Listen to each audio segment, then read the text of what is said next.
Happy anniversary from Brooklyn, New York to my colleagues at the University of the Philippines Diliman School of Library and Information Studies.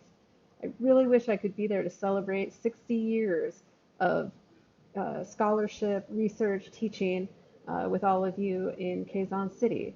I miss hanging out, seeing the cats, eating empanadas, having a boodle fight, and laughing as hard as I've laughed while talking really seriously about information and the kinds of work it does in the world. I can't wait until I can be there with all of you again. And I wish you the best on your celebration of 60 years and to the next 60. Happy anniversary.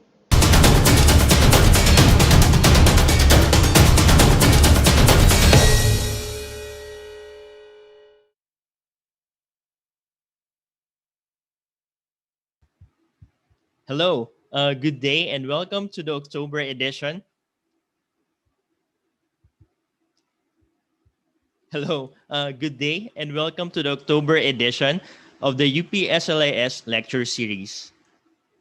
A part of the hashtag webinar Wednesday offerings of the UP School of Library and Information Studies as we count down to our 60th anniversary next year. Today's lecture is entitled Student Matters, Helping Our Students Thrive. We welcome students and teachers of library and information science and information professionals in the Philippines and across the globe. I'm Paul Jason Perez. I'll be your host and moderator for today's webinar. Before we proceed, please take note that our webinar is in high definition or HD. For a more pleasurable viewing experience, please check and adjust the settings on this live stream to HD. You may also take the opportunity to check the audio and adjust the volume to a comfortable listening level. This webinar can be seen live on both our YouTube channel and on our Facebook page, UPSLIS. Currently, we're having technical difficulties broadcasting the audio via Facebook Live. So in the event that you encounter any other issues, please watch us also on our webinar at YouTube via the UPSLIS channel. We're now on our fourth month of our Webinar Wednesday series. These, along with our online talk show specials for the record, faculty room, and digital scholarship series, are part of our journey on the road to 60. Looking forward to the 60th anniversary of the UPSLIS in July 2021. Since remote classes have already started in UP Diliman last September, today's topic is very relevant as we support our students, teachers, and we provide them with mental and psychosocial support in this current academic year of remote learning. It is also very timely because October is also the Mental Health Awareness Month. The University of the Philippines has lined up numerous activities as well. So this webinar is all about helping our students and teachers in this time of the pandemic. Definitely, this webinar will be another fruitful learning experience for all of us. But before our talks, allow me to explain the mechanics of this webinar. We will be having successive presentations from each of our three esteemed speakers. If in case you miss portions of this webinar, you may view this as a Facebook video or check our YouTube channel at UPSLIS. If you have any questions during the lecture, you may post your question by going to www.menti.com and typing in the code 3101437. As you type in your question, please include the name of the speaker to whom your question is addressed to. All questions will be tackled in a question and answer portion after all three of our speakers have presented. Please take note that we will not be entertaining questions posted in the comments section of this video. Again, you may post your question by going to menti.com, and typing in the code 3101437. The website and code will also be shown on the screen throughout the lecture. At menti.com, you may view the questions posted by our other viewers. If a question you wish to ask has already been posted, please upvote the question by clicking its thumbs up icon so we can prioritize and address it first. We'll be issuing certificates of participation to those who will be joining us in the live event. We ask that you finish the webinar and watch out for the announcement containing the link where you can register for your certificates. As part of the requirements for the certificate, you need to answer two questions correctly. We advise that you listen intently to the speakers as they deliver their lectures. You can rewatch the video and try again if you answer incorrectly.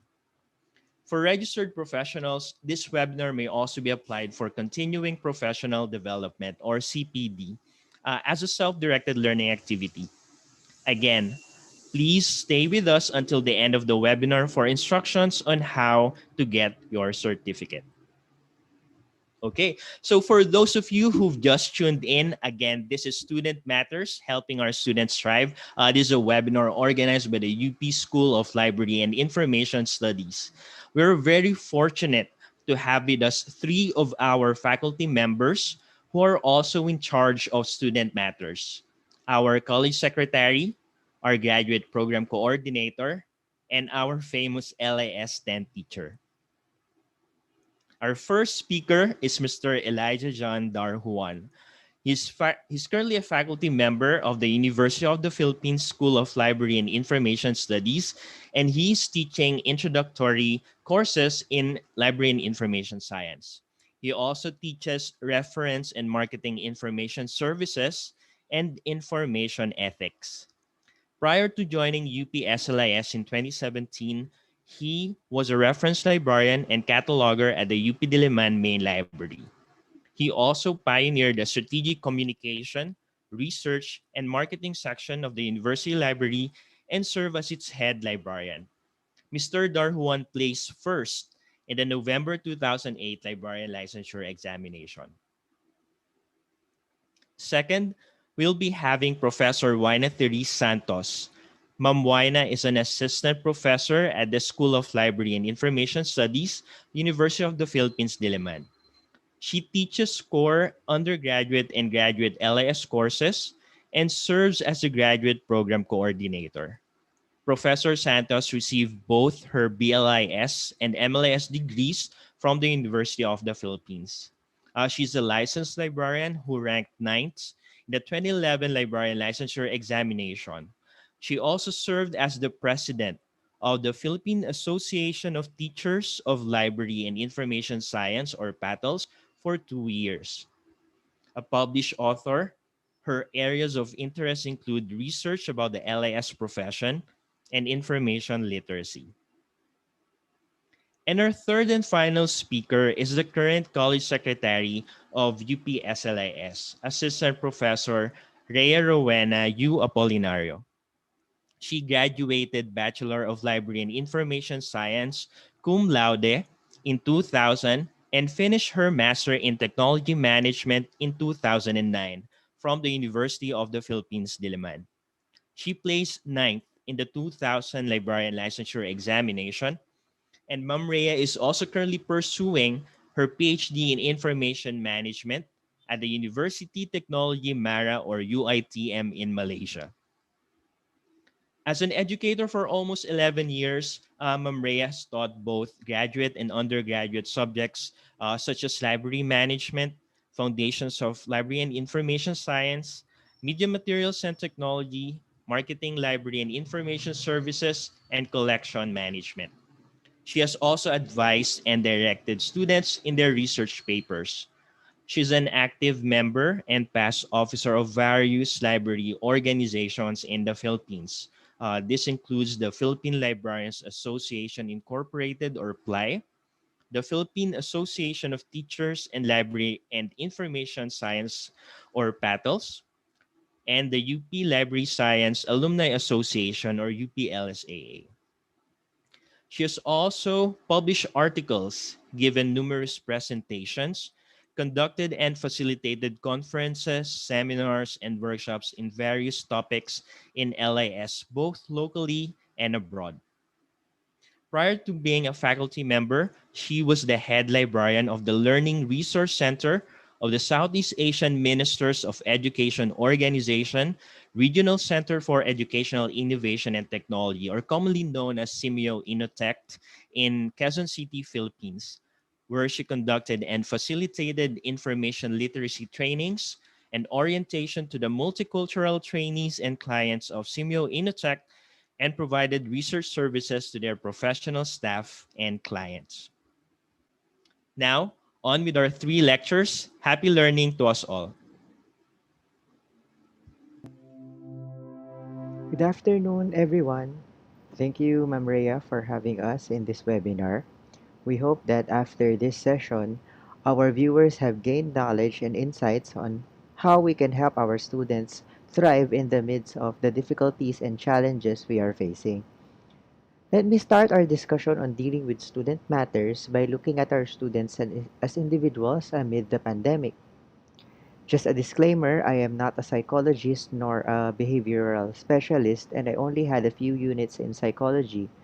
But for the sake of discussion, I did my best to look for helpful articles to shed light on the situations our students are in right now.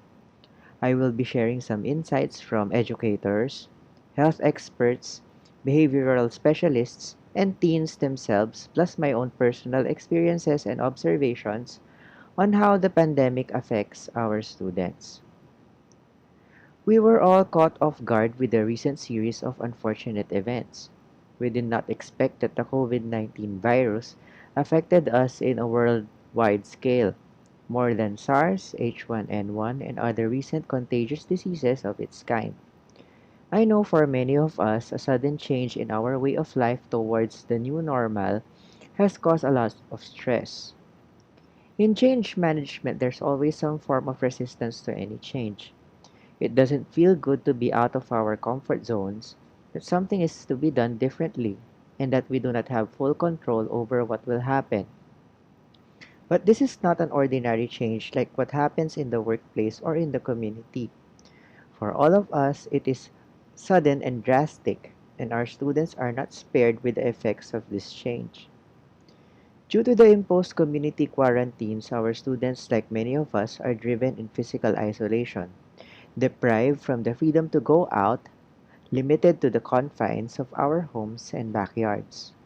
Our younger students, those below 21 years old, are required to stay at home, while those above 21, like us professionals, should have important reasons to go out.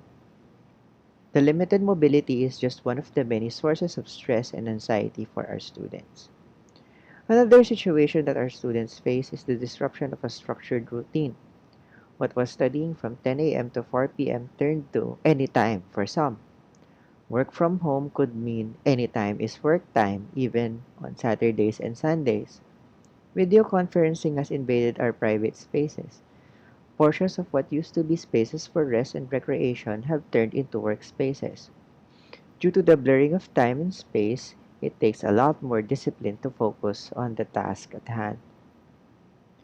Distancing protocols has made social interaction for most of us a bit lonelier and disconnected. Social interaction all shifted with computer mediated communications. We look through our mobile devices to talk to the people outside. We try to express our thoughts and feelings as words and emojis, but the lack of physical presence makes interaction more challenging. We get through with our friends online gaming, social media, and binge watching. We have internet access, but what about those who don't? The digital divide is a striking feature that further worsens coping for those who do not have the means to communicate. I could only imagine the limited choices they have in coping with the pandemic. According to Tamar Mendelssohn of the Johns Hopkins Center for Adolescent Health, the greatest impacts felt by adolescents stem from school closures, being in the house with family members, and not getting to see friends and peers. Adolescents and young adults are experiencing differences in development than older adults. Thus, they have special needs and concerns that should be addressed.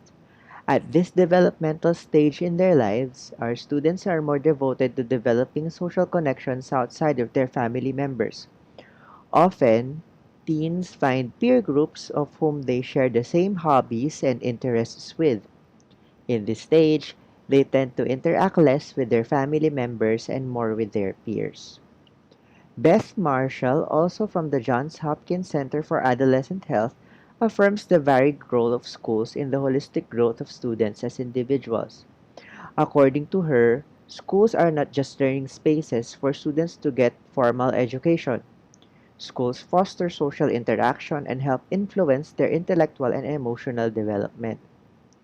In another article, Nancy Hill notes that schools provide spaces where students can think and reason on their own, test their knowledge, and interact with their peers.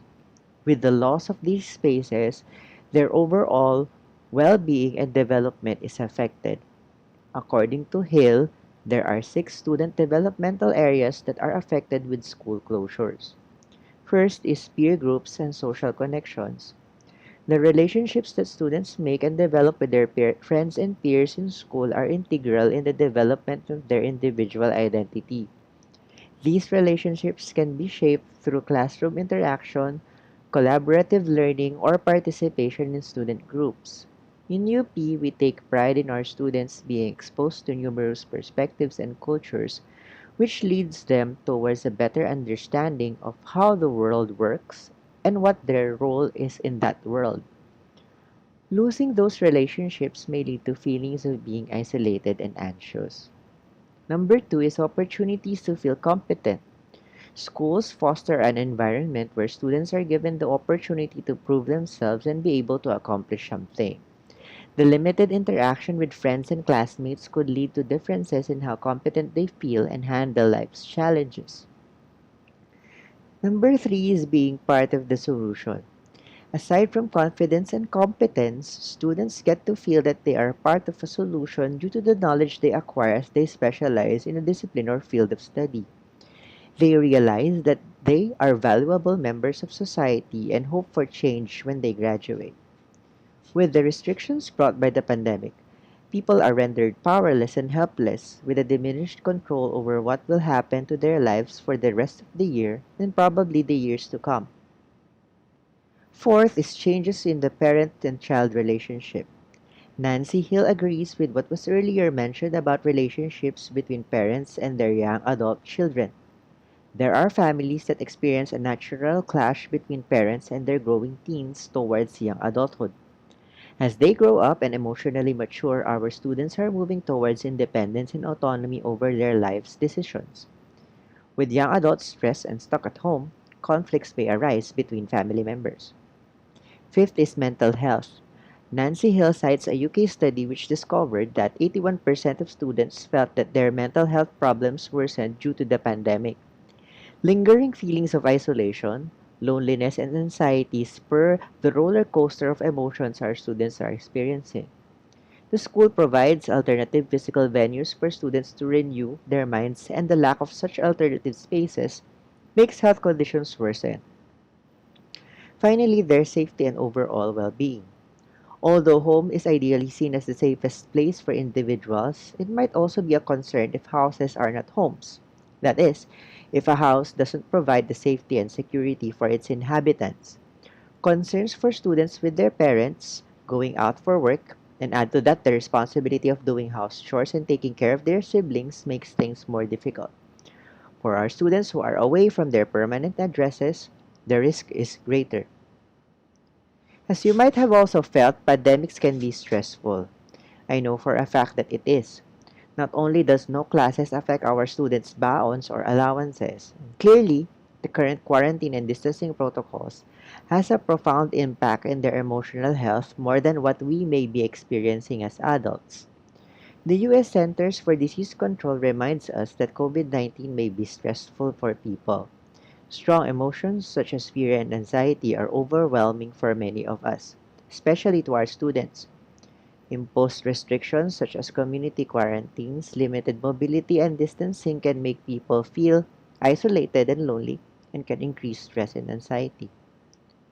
Furthermore, according to the CDC, Stress during an infectious disease outbreak can sometimes cause the following: fear and worry about one's own health and the health of their loved ones, and worries over one's financial situation or job and the loss of one used to have is stressful. Our students can also experience changes in sleep or eating patterns, and they may also experience difficulties in sleeping or concentrating. Chronic health problems and mental health conditions may also worsen with all of these disruptions. Based on interviews from teens, Scotty Andrew of CNN wrote an article on what they are currently experiencing. The following list affirms observations that were previously mentioned. Teens experience heightened reactivity to stress. Number two, the people they rely on aren't there in person. Due to the lack of physical interaction, they cannot be with the people they love to be with. The lockdown is limiting the development of their identity. The enhancement of their emotional and social skills is affected. They feel robbed of memories. They miss out significant milestones in their life: birthday parties, proms, graduations, a summer job, possibly a debut or an 18th birthday, a family trip, or just being with the people other than the ones in their homes. Being cooped up has led to increased anxiety, as mentioned earlier. They worry about an uncertain future. The questions linger. When will this end? When can we go out again? Will we be back to the old normal? Can my family recover after my mom or dad lost a job? 7. Distractions they say don't come easy. I have heard students binge watch, browse through social media content, or play online games to pass time. But according to some of them, these activities are not enough for them to cope from the crisis of reality. Traumatic events have a very specific effect on teens. Mental health conditions can worsen, as what was stated earlier. These effects could last for a long time. This generation of students have gone through so much. The delays brought about by the K-12 transition, the traffic in Metro Manila, dealing with disinformation and other social political issues, and then add up a disruptive pandemic and life is more difficult for them. As they take responsibility and control over their lives, they are now capable of dealing with life in serious terms. Veering away from child's play, they develop towards making critical decisions. They grow towards having a more serious outlook in life. Some teens and young adults might have difficulty in understanding what is happening and how to cope with it. Idealistic as they are, they could feel provoked and frustrated. It gets much worse when one is dealing with relationship problems or a loss of a loved one. It takes a lot to get through with all of these burdens on the shoulders of our students and their families. In the next portion of this webinar, we will be further looking at the situation of our students. I have painted a picture of our students as growing individuals and how they possibly situate themselves within this crisis. We will now be discussing our students and the issues and challenges they face with the learning environment they are in. In this part, let's have Ma'am Moina Therese Santos. Thank you, Sir Elijah. I'm here to talk about what remote learning is and the challenges that it presents concerning the mental health of our students. Remote learning is a method of study where teachers and students do not meet in a classroom, but instead use other modes such as the internet, email, or mail to have classes. According to Moore and Kersley, remote learning requires special techniques of course design and requires alternative methods of communication. The remote learning setup was adopted this school year to curb the rising number of COVID 19 infections. Remote learning offers options for flexibility in terms of content delivery, class scheduling, and output submissions. Teachers have the option to either conduct the lessons asynchronously or synchronously. Asynchronous methods include storing learning materials and providing access to requirement submissions using a learning management system. Synchronous methods include conducting classes using video conferencing sessions. This mode allows students to discuss, ask questions, and participate in activities in real time. The pandemic itself is a source of anxiety to students. Concerns about their health and their family's food and financial resources are very real threats to students living amidst COVID 19. However, since schooling is also undeniably greatly affected by the pandemic, the shift to remote learning also presents other concerns to learners too. Since the remote learning setup requires the use of technological equipment, problems concerning adjusting to these are present. The unavailability of said equipment is also a problem. The digital inequality present in society is further magnified due to this, and it may contribute to the students' worries about their academic performance, as the completion of their outputs may be delayed by these problems. Some students have expressed their unreadiness in terms of internet connectivity or availability of gadgets. This sentiment is not only shared by students but by some teachers as well. Students are compelled to use areas of their home as their learning or study room. But this is not always ideal. UNICEF reports that in Thailand, Indonesia, and the Philippines, 30% of 15-year-old students do not have a quiet place to study at home. To answer this readiness concern, teachers can be of help by being flexible in terms of submission deadlines. As mentioned earlier, this is a pervasive problem, and so recalibrating assessment tools should be prioritized. It is also suggested that teachers coordinate with learners in choosing the mode that best suits their needs and capabilities to ensure that the course load remains manageable for them. Related to this is the conduciveness of the home for this kind of learning setup. Distractions at home may also affect a student's performance and can lead to delays in accomplishing requirements. These may also negatively affect them and cause anxiety for them. Since learning is conducted at home, there might be the inevitable distractions from parents, siblings, or other family members also staying at home or using the same learning space. The merging of a student's learning environment and home environment may contribute to a lack of motivation to do school requirements. In the face-to-face setup, learners are extrinsically motivated, but in the remote learning setup, they are more autonomous, and intrinsic motivation fuels their performance. Since there are distractions, other people at home, or household chores, it might be more difficult to accomplish the task at hand. It has also been observed that in sessions conducted synchronously, students normally turn off their camera to maintain their privacy, and meetings such as this contain longer silences and tend to elicit shorter responses from students. Aside from this, isolation is another concern for remote learners. Students might experience anxiety due to the asynchronous nature of the teaching and learning process. The provision of delayed feedback and lack of in person consultation may be a cause for anxiety for the learners. To add, some students are motivated when they are able to communicate with their classmates as they feel some reassurance that they are on the right track. In the remote learning setup, the possibility to communicate is limited, and this may add to increased feelings of isolation. The current setup also adds a sense of uncertainty about the future. Students may experience a difficulty in maintaining their academic standing. The uncertainty that the setup may cause could also be in terms of the length of the time a student might need to complete a degree due to the limitations in the number of courses students may enroll in. In the face-to-face learning mode, the teacher has a chance to observe students visually and wait for facial cues that could help the teacher adjust the content or explain further topics that need more attention. It is also possible to observe the student's mood or other behavioral changes.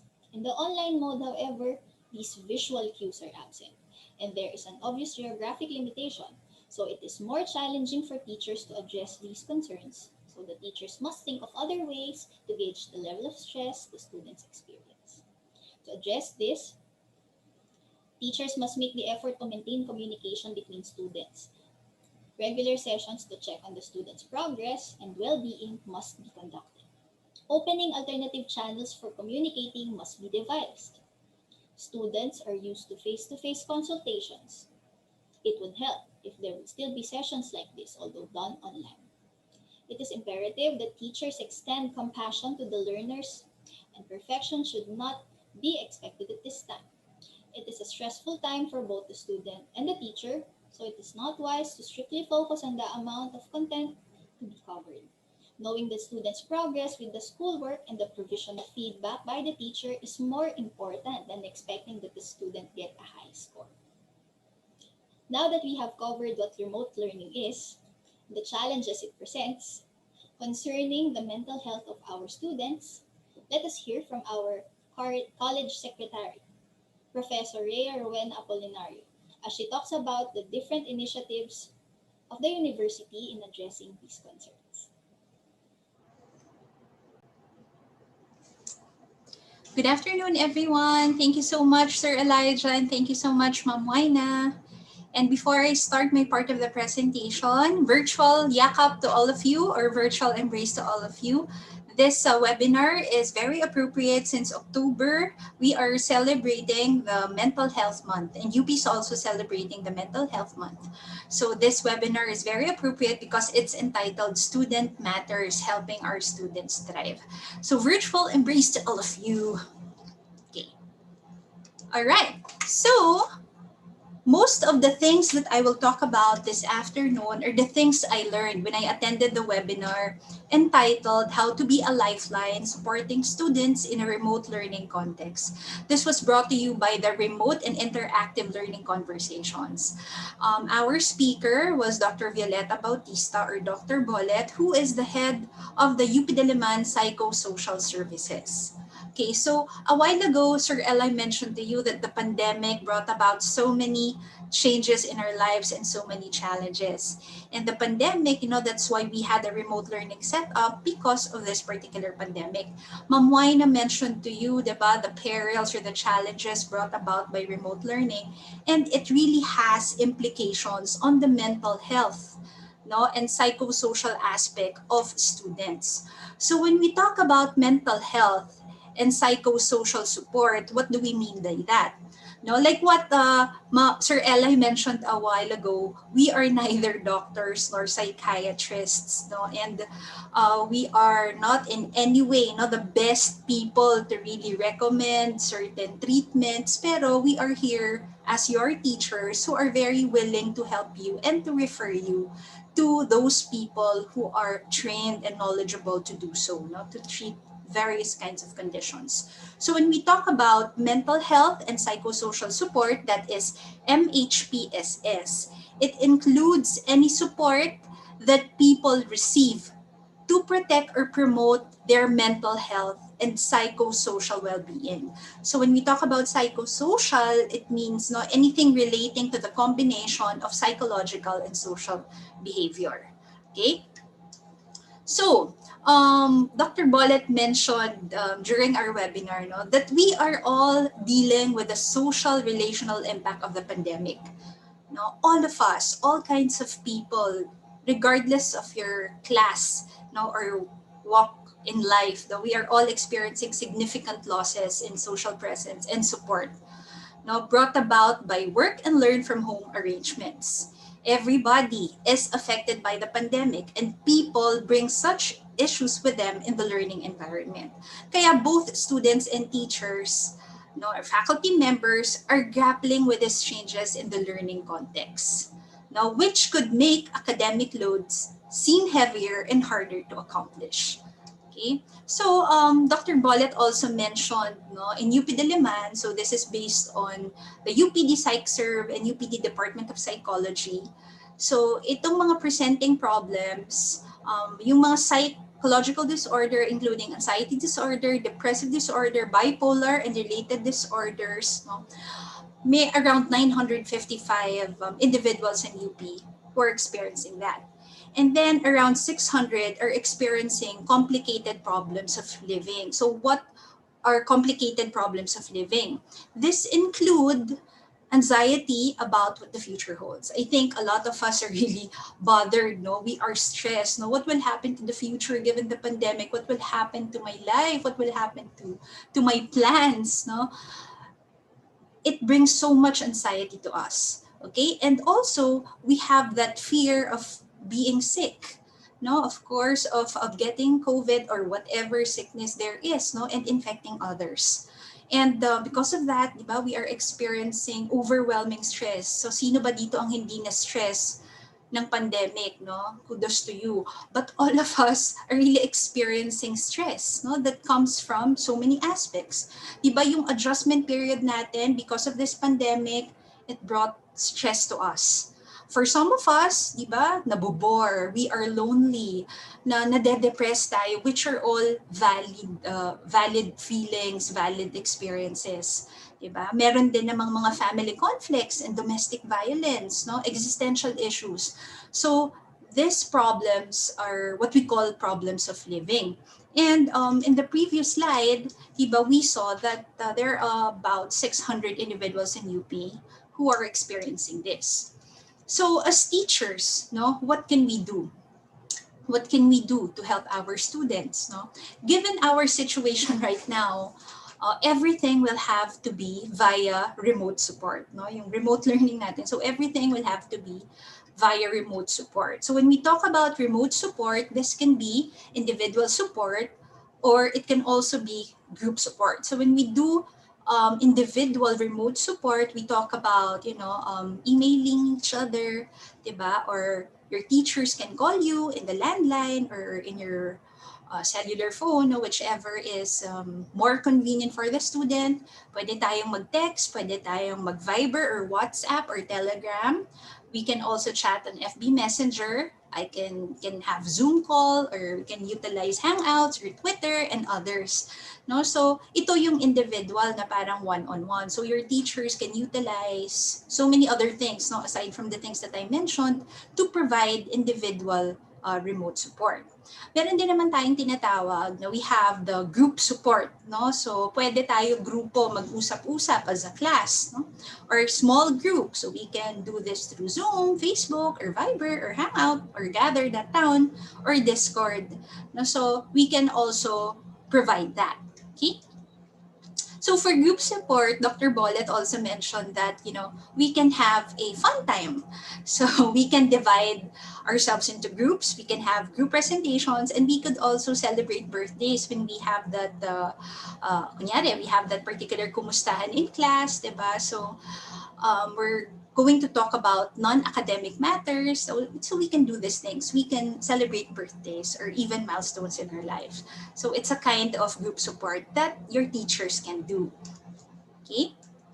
Now, what are the tips for the teachers? Diba? When we do yung remote support, sabi rin ni Dr. Bollet at ng mga ibang pag-aaral, di ba? Of course, we need to prepare the technology, like how we prepare for online meetings, di ba? Or when we have a presentation, kahit na remote yan, we have to prepare the technology. What are we going to use? Are we going to use Zoom, Google Classroom ba tayo, or Hangouts? So we have to prepare everything, even the microphone that we're going to use, the webcam, diba? So we have to prepare, of course, our internet connection that's included. And it's also important that when we do this remote support, we have to have a space, no? Yung prepare your space na tinatawag. Alam ko medyo mahirap, especially during this time, to really have a devoted space in your house or in your room, no, that you can really decorate, diba, para maging office siya. But we have to prepare our space. Okay? And also, this is very important also, no, yung teachers nyo have to dress the part. So, when we do remote classes, diba, mapapansin nyo naman siguro that your teachers also prepare themselves. So, we dress up, diba, we wear makeup. So, we really prepare for you because we want you to, siguro naman to see nice people on your screen, diba? And beautiful people or handsome people on your screen. So your teachers have to dress the part, no? And also we have to talk to the person. So ang hirap kasi makipag-usap ng parang walang nagre-react, diba? But sabi, we need to talk to the person. Remember, kaming mga teachers, no? It's a reminder for all of us, kahit na remote support yan, we need to look at the webcam and we have to remember that we are talking to people. and not just screens, no? We have to sit properly, do not slouch, sabi na kanyan, and avoid distraction. So wag yung we are providing support pero nagde-text kami o kaya nakatingin doon or kung ano-ano yung mga ginagawa. Of course, it's important for us, no, to do these things because we want our students to feel valued and to feel, of course, important. Okay, so other important things that we need to do when we do remote support, of course, we have to express our care and concern. Diba? During the course of our conversation, it's really important for us to listen. And it's also important for us to identify students who are hurting, no, and need more help. Kasi kapag nakita na namin yon, we can refer them to the appropriate offices or the people who are in charge of treating these things. Okay, so provide them with information that will help them deal with their difficulties and make necessary referrals. Okay, it's also important for all of us, no, not only the teachers but also to the students. And even when we do remote support, baka you can have a portion in your kumustahan in Zoom, for example, to listen to meditation and relaxing music. So this one really depends on what kind of music relaxes you. For example, the sound of the waves, no, relaxes you, then go for it. So whatever it is that relaxes you, please do so. No, listen to that to help you relax. No, and meditation really helps. Okay. And Dr. Bollet also mentioned this particular activity, no, which she also called kumustahan. Di ba? When we talk about kumustahan, in Tagalog, when we say kumusta ka, hello, how are you? No, hindi lang, the teachers are not only asking how the students are in terms of academic progress, but also asking the students how they are when it comes to non-academic things. No? So we need to ask you how you are doing, no? Meron ba kayong non-academic concerns that you are comfortable sharing with us? Tapos it's important for us to listen non-judgmentally, no? So we don't judge. So talagang we listen. And we should also check if you are coping, no, properly, or if you have sound coping strategies. And if needed, diba, we have to make referrals. Okay, we have to make referrals. And kung mapag-uusapan natin, your teachers can also do identify steps, and dapat may agreement kayo on the commitment, like as to I'm gonna check on you next week on how are you doing, or 2 weeks from now, no, yung ganyan. So yung kumustahan, ganon ang kasama nun. So you ask the students how they are, not only about academic concerns but more importantly yung non-academic concerns. Okay, so ito yung mga referral information. Of course, if the student is open to outside help for their psychosocial and mental health concerns, we can refer them to the Mental Health and Psychosocial Support, or UPD Psych Serve. No? Kung medical concerns, general medical concerns, of course, we have the University Health Service. Pero syempre, kayo as students, you also have probably your own set of doctors, no, with you. So you can refer that. You can go to them also. If it is about academic performance concerns, we can refer you to OCG, or you can talk to me as your college secretary, no, or to your advisors.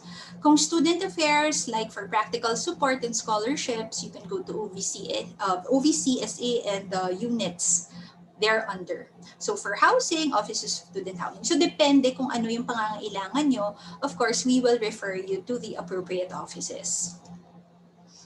Okay, so it is also important that you know, yung mindfulness exercises, sinabi rin ni Dr. Bollet na it's important for both the teachers and the students to do mindfulness exercises. So for example, yung mindful hand awareness exercise, no? So you have to do grasp your hands really tight, tapos hold for 5 to 10 seconds, then release and pay attention to how your hands feel. Sabi nila kasi, if you remain focused, the longer you can remain focused, the more your mindfulness will increase. So it's important for us to be mindful of the things around us. So mental focus exercise, you can do this. You can stare at any object and try to remain focused on that object for several seconds if you can. No? Tapos, you can also have musical stimuli experience. Yung you can listen to your favorite music and pay attention to how it makes you feel. No? What emotions are being elicited when you listen to that particular music. Tapos, you can also do undivided attention exercise. No? Do something around the house that you've never done before and do it with undivided attention. No? So, itong mga bagay na to, yung mga mindfulness exercises will also help us mentally. Right. So, given all the problems, no, what can SLIS do? Particularly, no, yung SLIS. Before that, no, naalala niyo siguro for some students who were able to do the pre-advising period, no, who were able to email their teachers, di ba, nagkaroon ng pre-advising period ng SLIS prior to the registration sa CRS. So this is something similar to that. No? According to Dr. Bollet, lahat ng colleges, in fact, kung maaari or programs should have a student-centered advising system. So when we talk about student-centered advising system, this is a process by which the program or the college and its faculty are able to check in with students on their academic progress and psychological concerns. So hindi lamang academic progress or academic concerns ang pinag-uusapan, pero pati yung psychological concerns. Because right now, no, these are also very and equally very important, no, more than the academic concerns. So may ganitong sistema. So you can do this. In fact, pwede siyang once or twice every semester, no? It's important for the teachers, for the college to provide a space for students to address their academic concerns. So, given our situation now, we can do this remotely. So, katulad ng sinabi ko nina, iba, given our situation, we need to do things remotely via group support or via individual support. So, it's important for the college to provide a space and to provide a safe environment to our students, no, when we talk to you, no, and the end goal really is to help you, not to help you uh, go on with your lives, go on with your school life, and go on with your life generally. Okay, so as teachers, no, how do we prepare ourselves to help? No, ang unang-unang dapat nating tanungin, how much are you willing to commit yourself to your students this semester? You know, this semester is equally hard your teachers. No? It's hard for you as students, but it's also hard for us as your teachers. No? Ang dami naming preparations din na ginagawa. And although this is remote learning and guided independent learning, diba, we really have to constantly check on you, on how you guys are doing, you know, with regards to your studies. So, how much are you willing to commit yourself to your students this semester? Am I willing to do tutorials, diba? For example, in my class, I encourage them to, you know, if they have questions aside from Uble, they can message me anytime in my mobile phone or in FB Messenger if they have concerns regarding their subjects, regarding my class, no, or anything. So, do I have the time and energy to follow up a student who is vulnerable?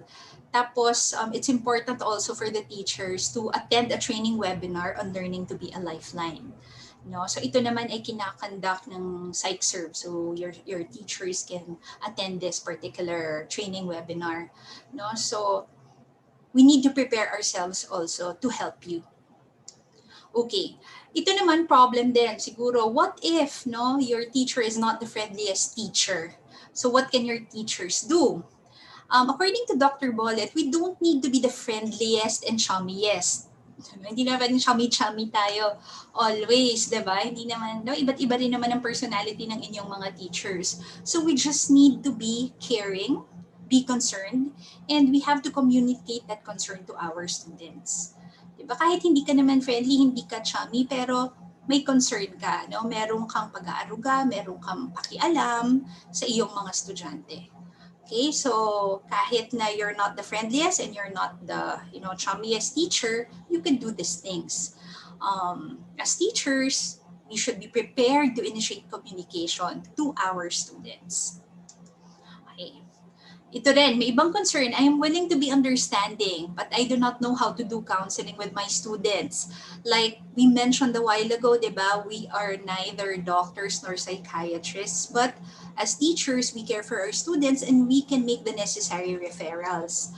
Okay, our task is to create a respectful and trusting relationship with our students so that you can feel safe to share with us, and we can also provide you with referrals to people who can help you. Okay, so yun naman yung lagi lang namin ipapaalam sa inyo na narito kami para makatulong sa inyo. I think that helps a lot already. Okay? In SLIS, no, ito talaga, pwede kong itagasa ba to? You will find one of the friendliest, sensitive, compassionate, and mindful set of faculty members and staff in UP Diliman who will truly try their best to always be supportive of their students. No? Sinong naka-feel niyan? No? Or sinong hindi naka-feel niyan? I think maraming alumni ang makakapagpatunay na ganoon ang mga tao, lalo na ang faculty members sa SLIS. No? As such, we have our own ways of helping our students. No, like I mentioned, in the class that I'm handling, we have kumustahan, no, and our communication lines is open if ever they need to talk to me about anything academic or non-academic concern. So, bawat teachers nyo sa SLIS, of course, will have their own ways of helping their students. Yung iba sa Discord, di ba? Yung iba talagang halos weekly ang kanilang synchronous classes kasi importante sa karamihan ng estudyante na may nakikita. Okay? And like I mentioned a while ago, we had the SLIS pre-advising period, which we plan to do regularly, or kahit twice a semester. Yung pre-advising period that we had conducted last July 27 to 31, which was also extended until August 4th, diba? Although the primary goal there is to guide you as to your academic progress, what subjects you need to take in the coming semester, pero meron ding mga ibang estudyante na nagkikwento doon sa kanilang teachers with regards to their other concerns, no? Maaring personal problems or family problems. So meron ding mga ganong usapan. So we are planning to do this regularly, and we are planning also to expand this in such a way that we are not only going to talk about academic progress and concern, pero your teachers will also be always ready to listen to you, no? Whatever problems you're experiencing or challenges or concerns that you have. Okay? And also, diba, UP SLIS, we have an active SLIS community sa Facebook. We also have a UP SLIS Facebook page. And when the pandemic started, you will see in our website that our Dean Mary Grace, wrote a diba, parang talagang heart-tugging letter to all of us, no, na assuring all of you that we are here for all of you. And you can easily email the college secretary or message this particular number if you want us to get in touch with you the soonest way possible. Okay, so laging open ang ating communication lines. Meron din tayong Twitter, meron din tayong YouTube, no? So you can just contact us anytime. Tapos, since the pandemic brought so many challenges to all of us, there are a few students who really signified to us their need of a laptop or a computer or an internet load. No, that's why LSAA is leading this Kaagapay project for UPBLIS students, and they are actively looking for donors. So there might be people, no, not only SLIS alumni, maaring networks ninyo, who are willing to give, no, and to donate to the UP LSAA Kaagapay project so that we can address the needs of our BLIS students, no, in their remote learning. They need laptop or computer or internet access, so they are actively looking for donors. No, so for those of you who would like to help, please do so and contact UPLSAA. Okay. So like I mentioned also, we have a referral system, 'di ba? Kapag may mga estudyante sa amin na lumapit at nagsabing may ganitong mga problema, we refer them to the concerned offices. So we can refer them to PsychServe, to Infirmary, or to OCG, or to OVCSA, no, and all the other concerned offices. Okay. In general, it is important for us, both the teachers and the students, to take care of ourselves. We really have to take care of ourselves, di ba? Sinasabi nga, how can we give something that we do not have? So it's important for the teachers as well to take care of themselves, such that, no, so that we can help our students better. Okay? We also have to remember that it's okay to feel sad, stressed, and confused, and scared and angry during this time. No? Kasi sino ba ang hindi nakakaramdam ng ganyang mga bagay? But then we need to deal with these things. That's why it's important for us to maintain a healthy lifestyle. No? Medyo guilty din naman ako dyan. No? You have to maintain proper diet. You have to have adequate sleep. Alam ko, we have been binging on Netflix and all these other K-dramas, diba? But it's important for us to get enough sleep, get sunshine if you can, you exercise, and it's important also to interact with your loved ones at home or even online. Okay? And if you are really experiencing yung mga physical and mental health problems, it is okay to seek for professional help, no, for both the students and the teachers. Okay, sabi rin nila, no, lessen the time you and your family spend watching or listening to media coverage of news that you find upsetting. So kapag medyo hindi magandang effect, iwas-iwasan na natin yan. Okay? So, also, since October is a mental health month, UPD PsychServe has a lot of activities lined up for this month. So, ito, yung isa, yung 8 weeks free online psychotherapy sessions for UPD students. So, ito will run every Saturdays from October 10 to December 5 from 1 to 3:30 p.m. Tapos, ito yung mga requirements. So, if you're active in Facebook, UP PsychServe is very active on Facebook. No? So they have infographics. They have so many activities lined up for both the students and the teachers to help us all thrive in this kind of remote learning setup. Okay. So with that, thank you so much, and we hope that you learned something from our presentation this afternoon. Thank you.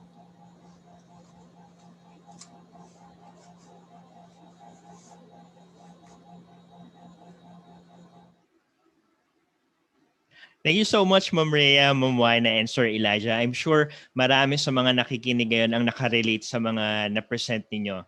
Thank you very much. For those of you who have any questions any of our presenters, you can go to menti.com and type in the code 3101437. Again, that's 3101437. As you type in your question, please include the name of the speaker to whom your question is addressed to. And also for those of you who just joined us, this is Student Matters, helping our students thrive, organized by the UP School of Library and Information Studies. For questions, again, you may post it by going to menti.com and typing in the code 3101437. Please check the previously posted questions and vote questions you would like to be prioritized. We are very happy to have with you as our colleagues from UP Diliman. Shout out din sa mga nanonood ngayon kila Ate Betty, kila Ate Sol. Thank you for tuning in. Please subscribe to our YouTube channel and like our Facebook page, UPSLIS, where this video is currently being streamed. That's UPSLIS on YouTube and Facebook. Okay, so while we're waiting for questions, let me ask this to our speakers. No, what are your best practices in your respective classes? How do you help your students strive? Can we start with you, Sir Eli? Ako pala ang una. Okay. What I do, basically, it's not really about, hindi ko muna mabibigay yung actual na ginagawa. But for now, I can say that it's a mindset. Iniisip ko kung ano yung, I put myself in the shoes of the students. Ano kaya yung nararamdaman nila? What are they feeling right now? What are they experiencing? Kumbaga, ano yung sitwasyon nila ngayon? Tapos iniisip ko, paano kaya kung ako yung estudyante? What if I'm the student right now? And eventually, when I get that thinking or that idea of what the student is experiencing right now, I tend to try to address yung mga nagiging problema possibly magiging problema ng mga estudyante. And also, another thing is, parati kong ini-emphasize sa whenever I communicate with them, parati kong napapansin siguro to ng mga estudyante, parating closing ko, if you have any questions, concerns, just let me know. Tapos, kulang na lang, ditong mga nakaraan for our remote learning setup right now, I always put my FB Messenger link, yung aking class hotline number, pati yung email, parate, dun sa course material for every sa course page, nandun siya parate for easy access. And I always let them know, pinaparamdam ko na rin sa kanila na andito lang ako para makinig o para kung meron kayong tanong hindi maintindihan, kahit hindi ACADS, pwede akong makinig. I could listen. Thank you. I can attest to that, no? Kahit sa Twitter, very active din si Sir Eli. Tapos nagre-reply yan. How about you, Ma'am Wina? Ano naman po yung mga ginagawa niyo sa class? Hi. Sa akin naman sa classes ko ngayon, nabanggit ko kanina, no? Na syempre limited yung way kung paano tayo pwedeng makipag-communicate dun sa mga estudyante natin kasi hindi tayo nakikita-kita face-to-face.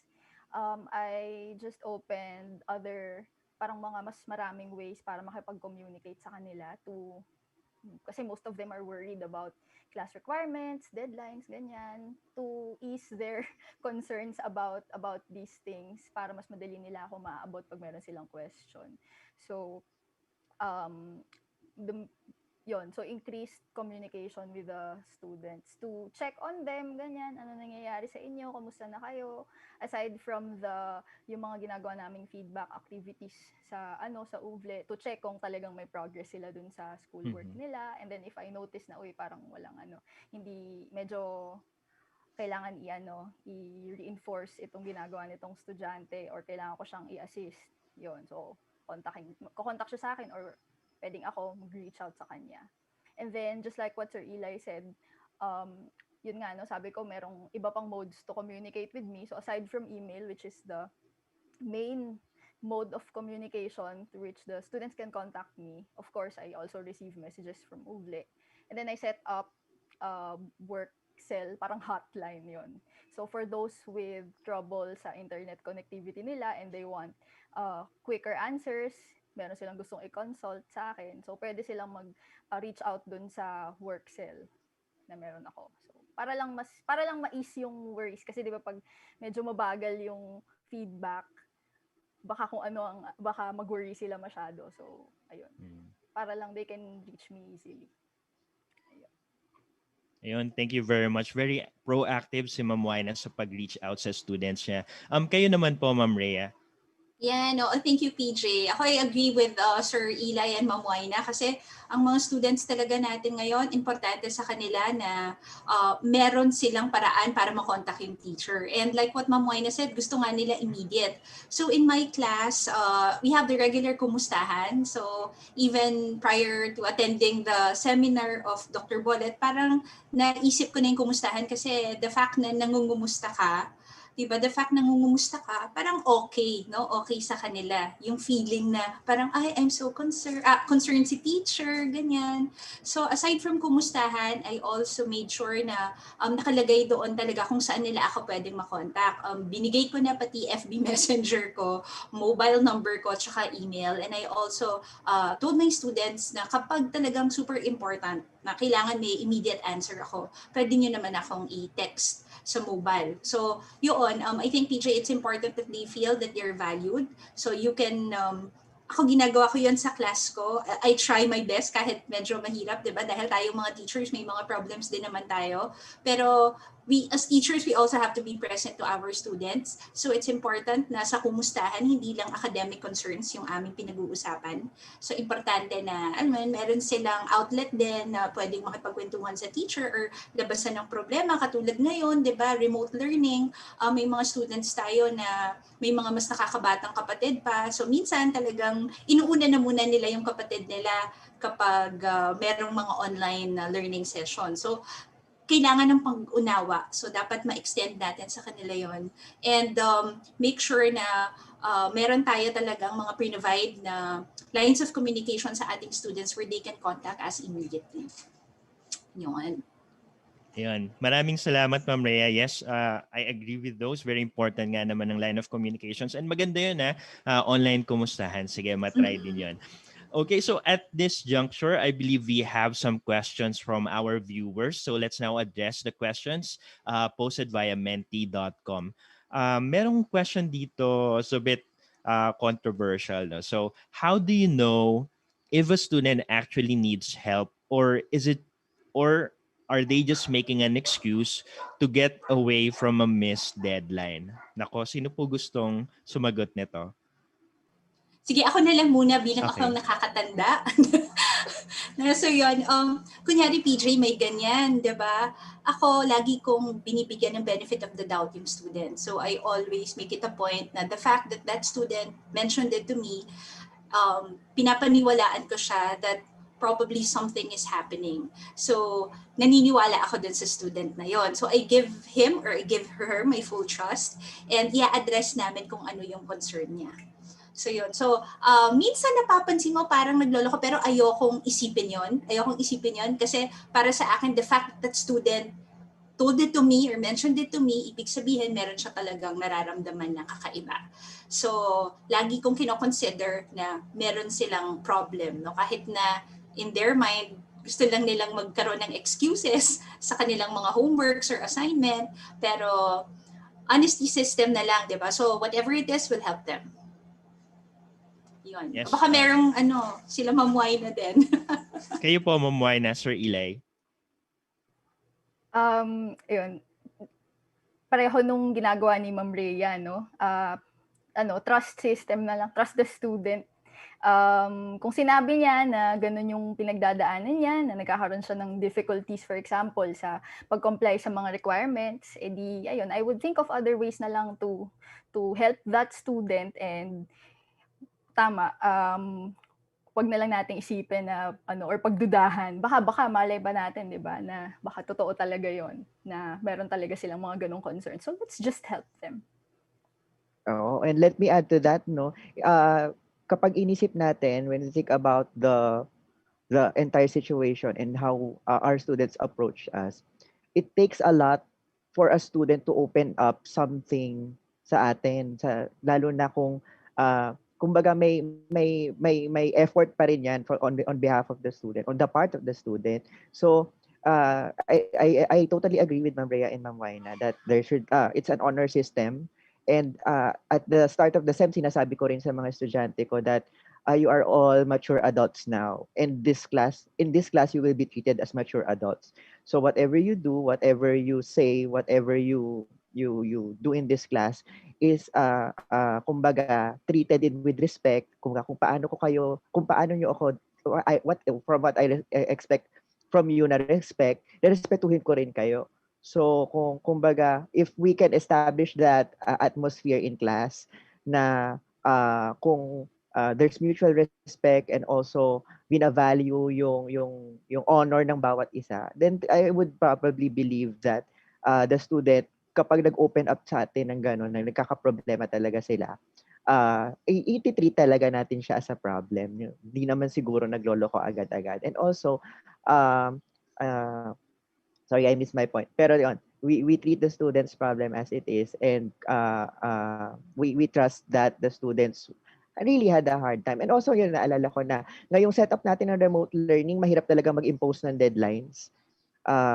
Due to the fact that there are technical issues, so many concerns surrounding our students. Hence talagang sa ngayon, talagang magtitiwala talaga tayo na itinatawid ng estudyante yung mga courses na hinahandle nila this sem. Yun, maraming salamat, Sir Eli. Tama nga naman, let's give our students the benefit of the doubt. And I think there's a misconception no, na akala ng mga students they're off the hook. But most of the time, we're just giving them more time. We're just adjusting the deadline. Pero sometimes, di ba, mas prolonging the agony pa nga yun. So parang mas mahirap pa on their part to finish that requirement. Okay, there is another question here na gusto ko din actually itanong sa inyo no, kanina. Personally, what activities do you do to stay sane? Yun talaga yung word na ginamit niya, to stay sane. Gusto nyo pong maunang sumagot, Ma'am Waina? Sige. Ako, syempre nandito lang naman tayo sa sa bahay, no? Limited ang ating mobility, hindi tayo makalabas. Pagka medyo nafi-feel ko na na-overwhelm na ako sa mga gawain, ganyan, meron akong routine na sinusunod. So dapat pag kunwari 7, basta pag gabi na, yan, meron na akong mga set of things na gagawin ko na outside na dun sa kung ano yung kunwari anong trabaho. Yan. So at dito sa point na to, sa araw na to, tigil ka na at this time muna dun sa mga iba mong ginagawa. Sinusunod ko yung routine na yon. Kasi kapag sumobra ako doon, parang pagod na pagod yung feeling. So yun, I follow a routine so that di ako ma-overwhelm sa mga kailangan gawin. And limit yung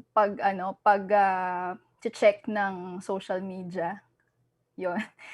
Simula nung nagkaroon ng lockdown, isa yun sa mga ginagawa ko. Parang minomonitor ko yung oras na spend ko sa social media. So yun, medyo binawasan ko yan. And then, pagka yung kailangan ko talagang mag-relax and to take my mind off things, manonood ako ng series. Marami yata tayo ganyan ginagawa. Manonood ako ng series or makikinig ako ng music. Yun. Ganon. So follow a routine, limit social media usage, and watch series and listen to music. Yun. K-drama series po ba yan, Ma'am Wina? Kung ano-ano eh. Mga comedy, ganon. Kayo po, Sir Eli, how do you keep yourself sane? How do you keep your sanity intact? Yeah, definitely I will kung ano yung ginagawa ni Ma'am Wina, mostly ginagawa ko din eh.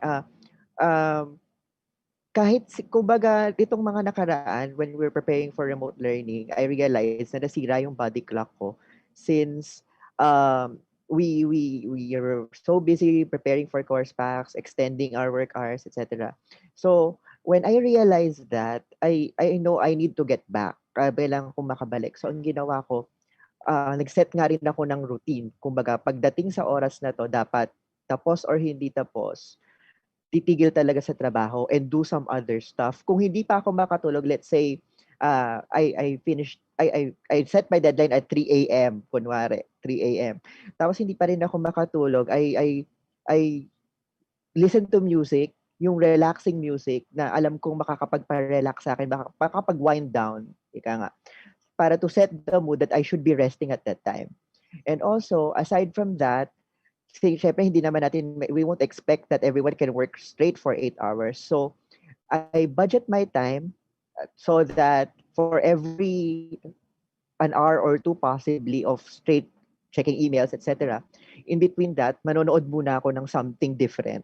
Like yun nga, parang kay Ma'am Wina, manonood muna ako ng rerun kunwari ng favorite sitcom ko or yung movie na I've watched 1,000 times para lang pa-detox yung utak ko. That's my way of doing things. Lastly, aside from the schedule and the diversion from the work, tea, ang laking tulong ng tsaa. Dati kasi I'm a coffee drinker, pero na-realize ko din that too much coffee has an effect on me. So ngayon, nagbabagong buhay na si Sir. Dati kung nakikita niyo ako nagkakape, ngayon, coffee and tea na. Nag-alternate na sila. It works. Thank you, Sir Eli. Napakaganda ng mga suggestions na yun. No? Try ko din yan. Kayo po, Ma'am Rhea, anything that you want to share? Yeah, ang dami mong gustong i-try, PJ, ha? Sige, try mo itong ginagawa ko. Yeah. Ayan. Alam mo, natawa ako kasi, no? Anyway, tama yon kasi yung mga nagsisimula tayo ng pandemic, sinasabi talaga ng mga psychiatrists, di ba? It's important to have a routine and a schedule. So ako din, I tried my best to maintain a schedule, no, every day. So ang ginagawa ko, pagising ko I made sure that I have enough sleep. Yon, kailangan at least 6-7 hours of sleep ako a day kasi importante, umiinit ulo ko kapag hindi. Madali ako mainis. And then after sleep, syempre coffee. Kung kay Eli naging tea ako, coffee din. No, lagi akong may coffee. Tapos meron din akong, kunyari kapag may mga me time ako, nag-i-Instagram ako, tumitingin ako ng mga halaman, ganyan. Like my yucca plant over here and my spider plant and snake plant, yan, nakakatulong talaga ang mga halaman. Tapos I try my best to get some sunshine no, in the afternoon kasi kung umaga medyo minsan in the afternoon basta I try my best to go out in the garden, walk, play with my kids. And sagradong oras talaga yon after dinner. Lahat kami nagne-Netflix kami or whatever it is na papanoorin namin as a family. No, so while eating chips and kung ano-ano man yan. So it's important to maintain a schedule. Tapos, as much as possible, you can have me time din. Isingit mo kahit na nag-aalaga ka ng anak or gumagawa ka ng trabaho kasi it's important to keep us sane. So yun, eat well, although I eat a lot, pero yun, kailangan mo rin ng sunshine. Yeah. Vitamin D is very important. Yeah. Ayun, maraming salamat, Ma'am Leia. Gusto ko nga yung mga halaman. Minsan kinakausap ko yung halaman ko din to keep myself sane. May monstera ka dyan, no? Ganda. Ito pa, we have another question from our viewers. Magandang question to.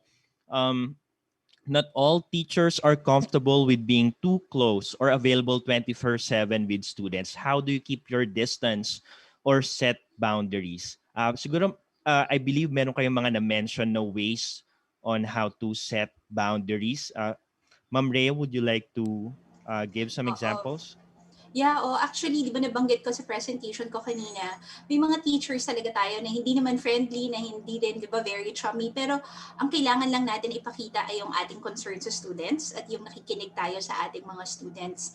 And syempre, while we as teachers take care of our students, we as teachers should also take care of ourselves, di ba? And if keeping our sanity means that we have to turn off our cellular phones or don't respond to emails at a certain time of the day, then I think your students should know that. So dapat lang i-communicate natin yung mga ganitong bagay na kapag kunyari beyond office hours, like I know, sorry, I name drop ko, like for example, si Sir Dan, talagang may oras din siya na sasagot lang siya ng mga katanungan or mga emails ng mga students niya. So importante na you maintain din as teachers, you maintain office hours din kung kailan ka lang sasagot at kung kailan ka lang mag-respond. So yun yung masasabi ko. Ayun, maraming salamat. There's an important question here that I believe we need to address now bago pa malagyan ng kahit anong meaning. Bakit po daw kayo nakadilaw? Ma'am Wayna, would you like to answer that question? Okay. Kasi yellow, I think, is the official color of UP-SLIS, no? Kaya we decided to... Hello? Ayun. Okay, so yellow kasi we are wearing yellow today because this is the color of UP-SLIS. I think it's canary yellow. Yan yung official color ng UP-SLIS. Ayan. Yes, kaya that's right. Naka-yellow ngayon. And also, we would like to brighten your day with our yellow shade. So, Yeah. para hindi malungkot yung kulay. Yes, and since we're talking about student matters, diba? So dapat naman medyo masaya yung kulay namin ngayong hapon. Yan. But yes, yellow is the color of SLIS. So that's the real reason behind it. Ayan. Thank you for clearing that up. There's an important question here. Can you give students any tips or advice in learning and passing requirements in this remote learning? So any tips sa ating mga estudyante ngayon on how they conduct their remote learning? How about you, Sir Eli? Well, I already gave this to my students during my course orientation. I told them that I already gave a course timetable to them. Nagbigay ako ng schedule na at this time you should be doing this. And I also gave a typical study week for my class. So, para malinaw sa kanila na nakadistribute yung mga gagawin nila for the entire week and they can devote an hour or two for my class per day. So, kunwari, for Monday, they will be doing module X, tapos module Y for Tuesday, the learning log for Wednesday, the parang yung short reflection on Thursday and rest day on Friday. Parang ganon, something like that. Para hindi siya, I advise them na wag ikakalat o wag ikakulumpon o wag ipapile up yung ACADS work for a single day. Or if, depende rin sa kanila, I also tell them that it's like what the famous manghuhula says, that the stars are just guides. We are have our own free will. Pwede nilang gamitin yon. So sinabi ko din yun sa kanila. With the timetable, it's an advice for you to take, but if it doesn't work for you, then you could do your own thing, but still emphasizing that they should be sticking with the pace of the course so that they could finish on time. So kung kaya nilang i-pace, kumbaga kung kaya nilang i-pace on a daily basis, that's good. But if the student is the type na mas nakakapag-focus lang 4 hours straight on a single topic or a single course, and if it works for them, then it's good for me as well. We're just I'm also doing my part. I try my best to keep them in check or keep them in step na, oh, kamusta na kayo? Nasang module na ba kayo? Kaya pa ba? Para kung kailangan ng alalay, kung kailangan niyang bilisan ng kaunti, mare-remind ko rin si student. Oo, tama nga naman, no? Kahit kilala tayo as UP cramming maroons, hindi yun maganda. So we really need to pace ourselves. There's a question here, and I believe Ma'am Rhea can answer this one, no? On the side of the administration, how have they helped you teachers thrive? So ano po bang support yung na-provide ng admin to enable us as educators to thrive, and siguro na rin pati ang ating students to thrive in this remote learning? Okay, clarify natin, SLIS admin ba yan or UP administration? Hindi ko, Wala po eh. walang sinabi. Siguro Oo. we can give examples kung meron po both Oo. sa SLIS and the UP admin. Oo, yung sa SLIS administration, syempre kasama kami dyan nila Dean, nila Mamuhay na bilang may mga admin positions, 'di ba? Pero sa SLIS admin side, kunyari yung staff natin ngayon, no, sila ang bahala sa lahat ng admin matters kasi kami naman, tayong mga teachers, tayo ang bahala sa content, sa pagtuturo. Yan. So may mga hatian talaga ng trabaho, lalong-lalo na ngayon PJ, 'di ba? Isipin nyo, remote learning tayo, remote din ang work, 'di ba? Karamihan, halos lahat ng teachers work from home. Tapos inaayos pa yung ating building. Wala rin tayong talagang bahay na permanente ngayon. So, ang SLIS admin, sila ang bahala doon sa aspeto na yon. So, lahat ng mga hindi nyo nakikita ng mga students, di ba, nakikita nila pagtuturo, nakikita nila yung paggawa natin ng lesson plans, ganyan. Pero lahat ng mga nasa back end, no, dyan tayo tinutulungan ng ating mga admin staff. Okay, so yung pag-aasikaso sa building, lahat ng mga pag-aasikaso sa bawat opisina, nandiyan sila Kuya Jay at Shelly, Juvie, Ate Oda, pati si Kuya Mac at ang library staff. No, so sa ganung aspeto nila tayo natutulungan. Ngayon naman, kapag UP admin, siguro ang dami niyong nakikita ng mga faculty members talaga na nag-rant, di ba, nung malapit na magsimula ang semestre. Kasi kung iba sa mga estudyante ito, iba rin lalo sa ating mga teachers ito, lalong-lalo ng mga UP teachers, nasanay talaga sa face-to-face yan, di ba? Talagang alam na alam nila yung lessons nila, kahit nakapikit, they can deliver it very well. Ganyan. Pero in all honesty, tsaka in fairness naman din, OVC, Office of the Vice Chancellor for Academic Affairs, no, pati yung remote Office of Advanced Teaching, talagang gumawa sila ng mga maraming seminars at workshops para i-prepare din yung mga teachers ngayon sa remote learning. As to financial concerns, kasi alam ko marami ring concerns, di ba, ang faculty members, lalo na we need to buy certain equipment, ganyan-ganyan. I know UP is trying its best, no, pero sadyang limited din lang naman ang ating financial resources. Kaya dito talaga nakikita yung ating vow of yung service talaga at pagmamahal sa profesyon natin na dahil mga teachers tayo, kahit na galing sa bulsa natin yung mga ginagastos, ginagawa pa rin natin para sa ating mga estudyante. So at a certain, I can say na UP is really trying its best to help its teachers, pero of course we have certain limitations din. Yun. Oo nga naman, very busy ang ating mga support staff, and we would like to take this opportunity para pasalamatan sila. Maraming salamat po on everything that you do. Minsan, nagpupunta pa sila sa office mismo, Yes. no, just to accommodate our needs as teachers, Yes. and also for our students. Meron pong question dito. Let's see kung baka po gustong sagutin ni Ma'am Wai na. The question is, is sharing your concerns to your students something you would consider doing as a professor? So sharing your concerns to your students. I'm assuming na not parang outside the academics. So sharing your concerns to your students, something you would consider doing as a professor. Meron po siyang pahabol. I just want to let our faculty to know that we appreciate the efforts and we are just as open to listen. That's nice to know, ha. Thank you sa mga estudyante natin na kung kami ay concerned sa inyong well-being, nakakataba ng puso na malaman na kayo din ay concerned sa aming well-being bilang inyong mga teachers. Syempre kami, as your teachers, ang concern talaga namin dito ay, ang concern namin ay kayo ay maturuan namin ng maayos, okay?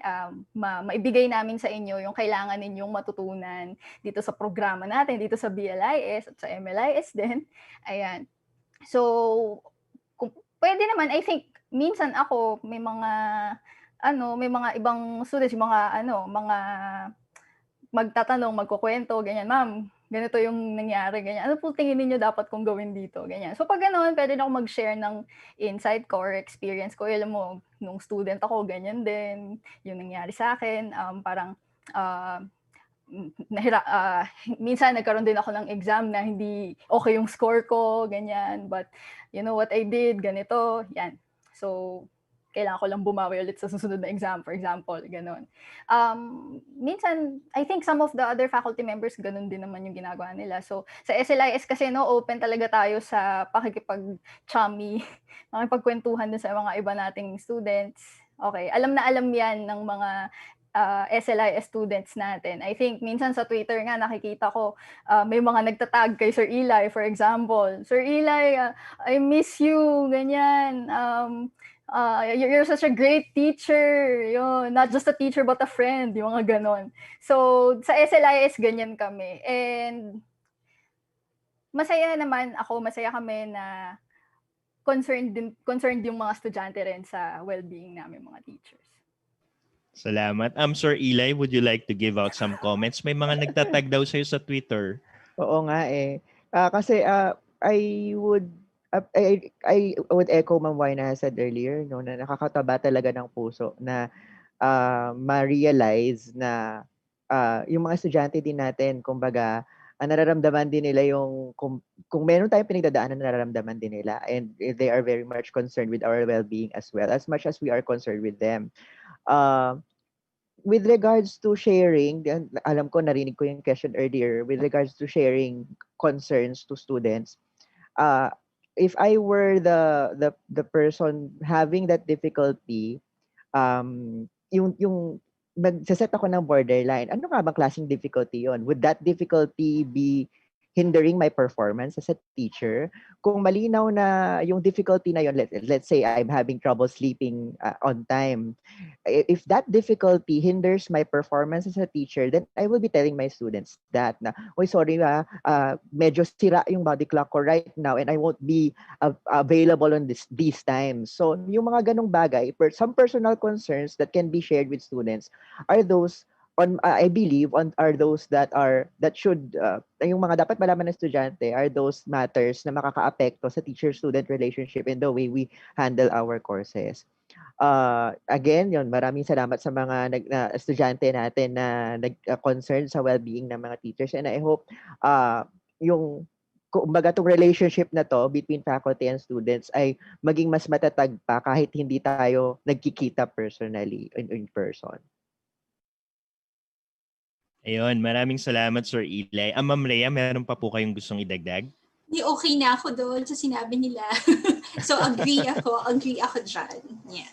Okay. So, meron po tayong, we have another question here. From the teacher's perspective, how does it feel like speaking to a screen when doing sync classes? Sino pong gustong sumagot nito? Medyo mahirap, guys, no? Kasi sanay lalo na ang mga teachers, 'di ba? Maganda iba yung immediate reaction from the students eh. Pero kunyari, kahit na nag-zoom tayo or nag-Google Hangouts, di ba, puro mga pictures niya lang din yung nakikita namin, so walang reactions. Mahirap siya, pero I think nakakasanayan din. No, nakakasanayan din naman. So it's difficult lalo na at first. Pero kapag tumatagal na, nasasanay ka na rin eh. Yun. Iniisip ko na lang in my mind, nagre-react sila. Yun, gano'n. Di ba nga, kailangan nilang magparamdam kung nandyan pa sila sa Zoom. Oo. Anything that you would like to add, Sir Eli, Ma'am Waina? Okay, sige. Ako, nung naalala ko yung unang beses na host ako ng bridge session para dun sa aking mga classes for last sem. Nung unang session namin, medyo naninibago pa ako kasi parang performance level kasi pag nagle-lecture ako, parang may show. Yung actual na physical lecture, para kung merong production ng isang one-man talk show. Pero hindi ko magawa nung bridge session kasi wala akong makitang facial cues from the students. Hindi ko sila nakikita, puro photos lang. So sinabi ko yun sa kanila. Sabi ko, medyo naninibago ako dito sa session natin. Hindi ko nakikita kung tumatawa ba kayo o ano ba yung reaction ninyo doon sa sinasabi ko. So ayun, medyo nakakapanibago nung simula na hindi ko nakikita kung ano yung reaction nila sa sinasabi ko. Pero habang tumatagal, parang nasasanay ka na rin. Tama yung sinasabi ni Ma'am Rhea kanina, nasasanay ka na din.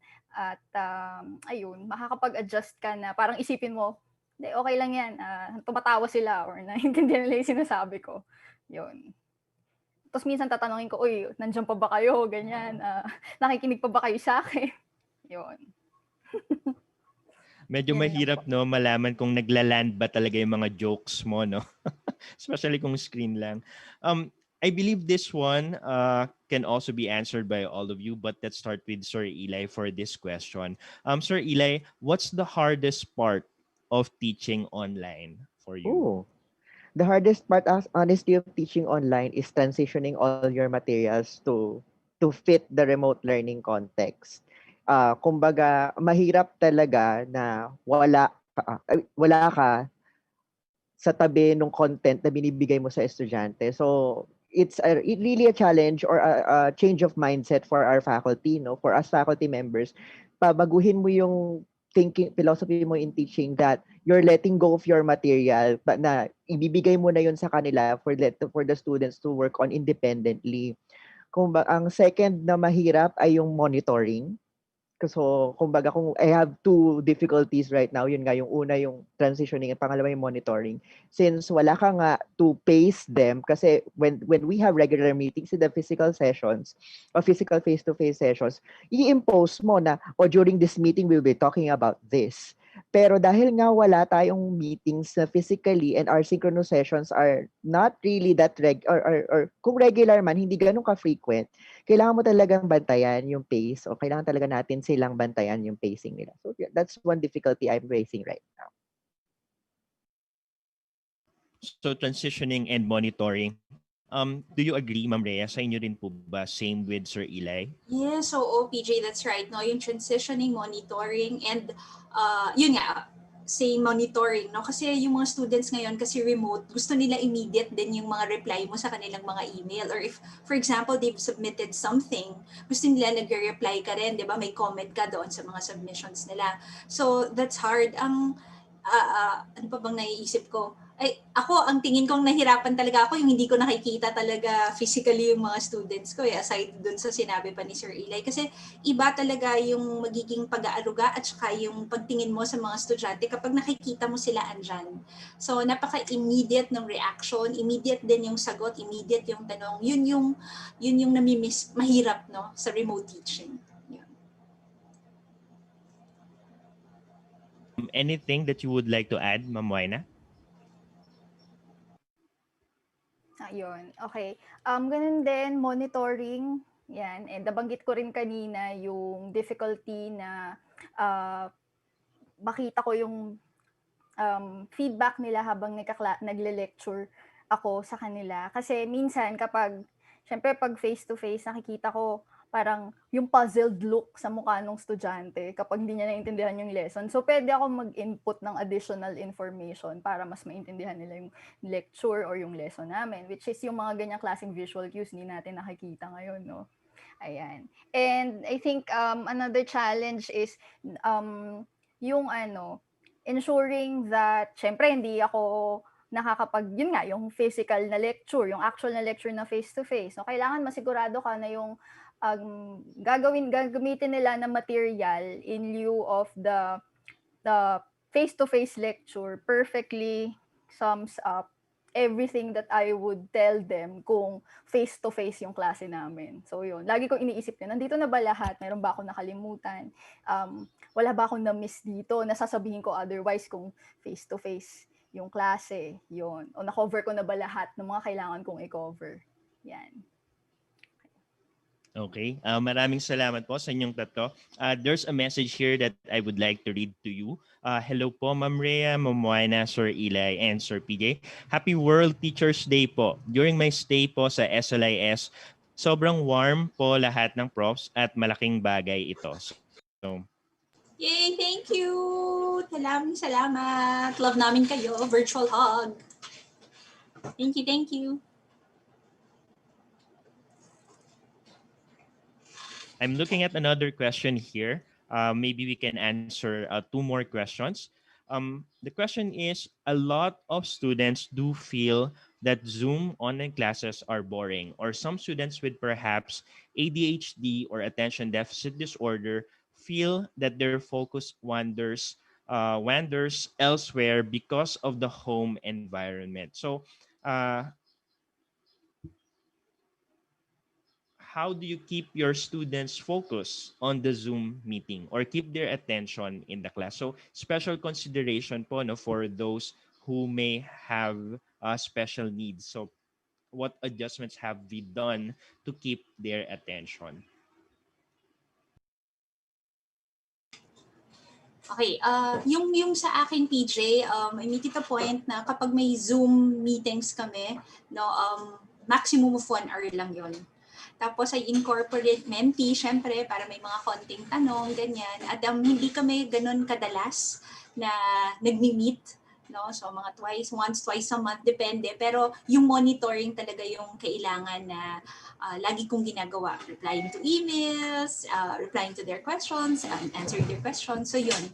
Pero yun nga, maganda na mag-incorporate ka. Huwag niyong ito na 1.5 hours yung Zoom kasi nakakapagod na talaga din sa students yun. At kung gagawin niyo yun kasi you need to really explain something, make it more interactive, no? Yung mga games, gusto nila yan. So, kanya-kanyang gimmick. Ganun. Oo nga nagpapasalamat ako kay Sir Dan kasi he taught us to use some tools to make our online class interactive, di ba? Remember in our previous webinar. How about you, Sir Eli, or how do you keep the attention span of your students? Oo.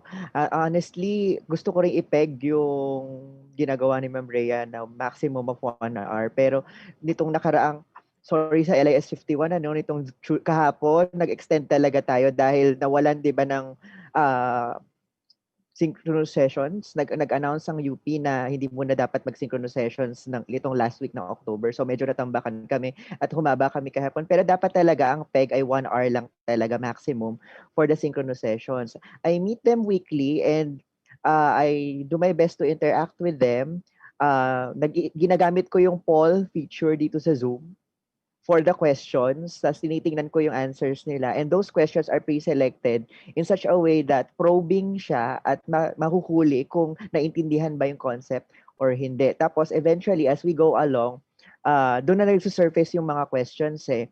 And I'm very happy that the class is responsive with the poll questions at hindi ko na sila kailangan pilitin o pigain ng mga tanong. Sila na mismo sa kanila na nanggagaling yung mga questions.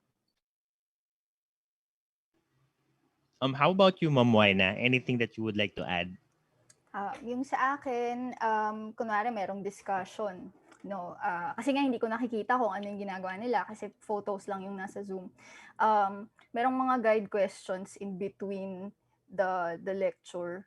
Tapos parang alam nila yon na anytime during the lecture dapat nakikinig sila kasi pwedeng sila yung parang matatawag tapos they have to respond to the question. Ayun. So okay naman, ano naman, nagsasagot naman sila participative. And I remember, pwede silang mag-ipon ng lahat ng mga questions nila.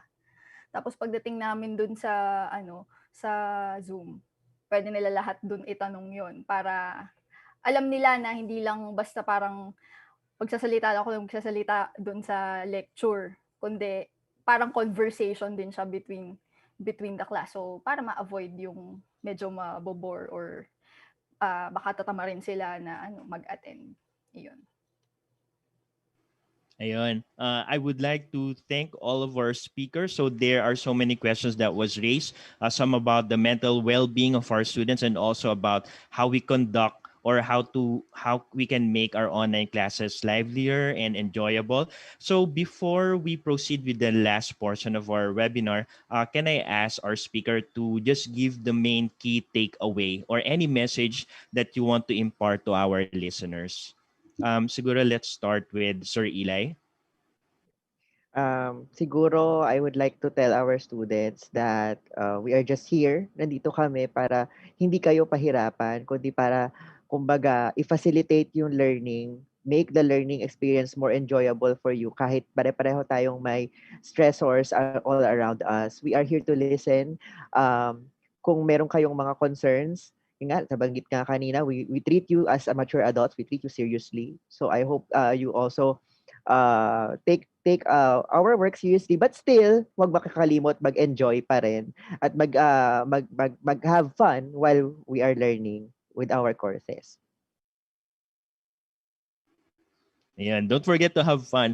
How about you, Ma'am Waina? Any message to our students and teachers who are listening? Okay. Hello sa mga estudyante natin. Kumusta na kayo? I hope you're all doing well. And ganun din sa mga co-teacher natin. Hello, kumusta na kayo? Masasabi ko lang, sabi ko kanina dun sa presentation ko, no, na yes, we recognize this is a stressful time for all of us. Adjustment period talaga to. Pero kaya natin to. Nandito tayo magtutulungan para sa mga estudyante, para matulungan namin kayo na matutunan yung kailangan ninyong matutunan. And for the teachers, sabi nga, kailangan mag-collaborate tayo ngayong panahon na to. Para maging mais yung difficulty nitong bagong pinag-a-adjustan natin na learning environment.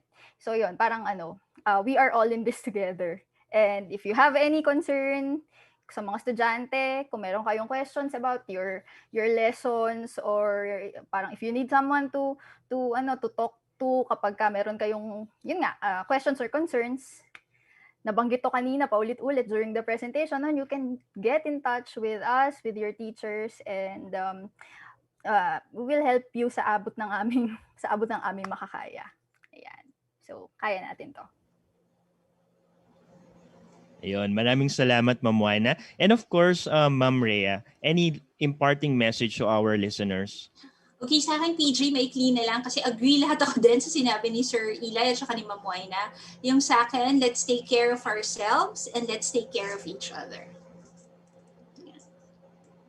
Okay, thank you very much. So at this point, we will now award the certificates of appreciation to our speakers. And the certificates read, the University of the Philippines School of Library and Information Studies presents this certificate of appreciation to Mr. Elijah John Darhuan, Professor Waina Therese Santos, and Professor Rhea Rowena Apolinario for delivering their valuable webinar lecture entitled Student Matters, Helping Our Students Thrive, as part of the 2020 UP School of Library and Information Studies Lecture Series in celebration of its 59th anniversary. Given this 7th day of October at the University of the Philippines, Diliman, Quezon City, signed by Professor Mary Grace P. Golfo Barcelona, Dean. Ito po ang certificates.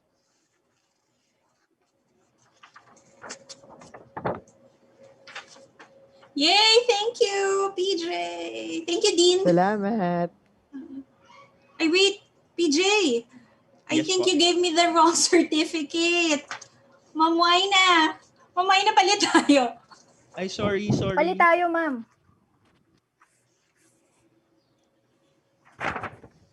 Yan, okay Yan, na. yan yung akin.